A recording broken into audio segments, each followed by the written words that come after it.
Setelah gagal menjebol pintu masuk Pulau Madura pada 5 Juli 1946, ambisi Belanda untuk menguasai Madura rupanya masih sangat besar. Tentara Belanda kembali datang untuk menggempur Pulau Madura pada 2 Agustus 1947. Kali ini dengan mengerahkan tank-tank dan pesawat tempur canggih untuk menjebol halaman depan Madura, yaitu Madura Barat atau Bangkalan.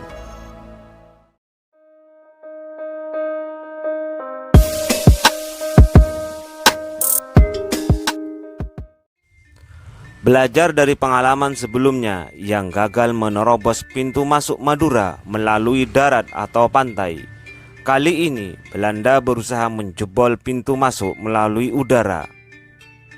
Pada pukul 6 pagi 2 Agustus 1947, 2 pesawat tempur Belanda telah berputar-putar di atas kota Bangkalan hingga setengah jam lamanya melakukan pengintaian, mencari pos-pos pertahanan pejuang Madura untuk dihancurkan. 2 pesawat tersebut lalu lewat di atas desa Buluh, kecamatan Soca.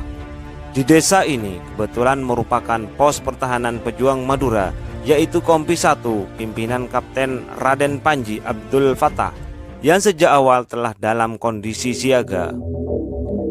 Begitu 2 pesawat tempur tersebut terdengar, komando siaga tembak langsung dibunyikan.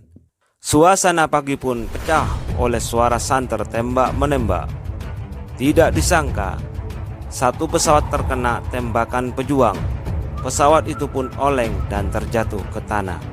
Satunya lagi masih terus berusaha terbang, namun akhirnya juga jatuh ketika berada di dekat Gresik.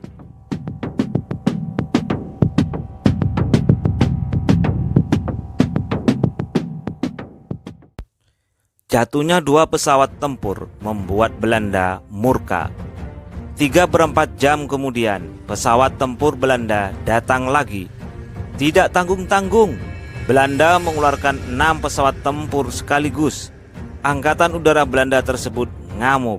Pesawat-pesawat tempur ini segera membanjiri pertahanan pejuang dengan bom-bom dan banyak roket. Sungguh lawan yang tidak sepadan. Para pejuang pun semburat, segera mencari tempat yang aman.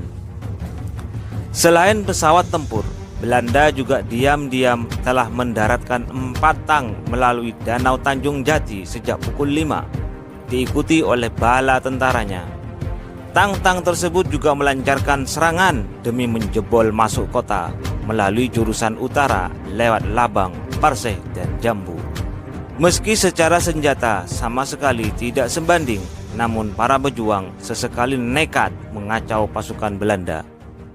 Dibombardir melalui pesawat tempur dan tank menjadikan persenjataan para pejuang terasa tidak ada artinya sama sekali.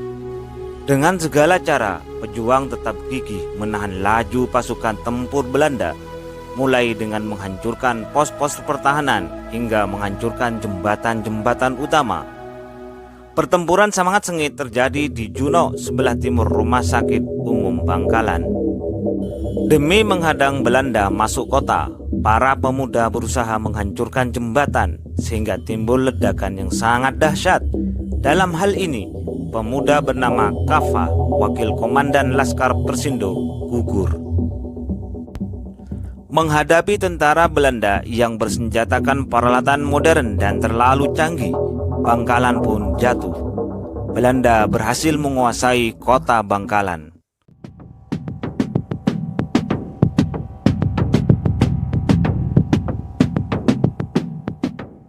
Para pejuang enggan mengalah. Mereka merencanakan serangan umum untuk merebut kembali kota.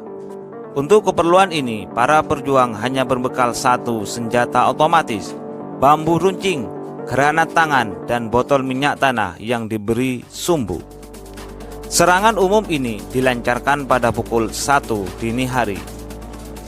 Sebagaimana telah diduga, serangan umum ini kurang berhasil. Pertahanan Belanda terlalu kuat dengan tank-tank tempurnya.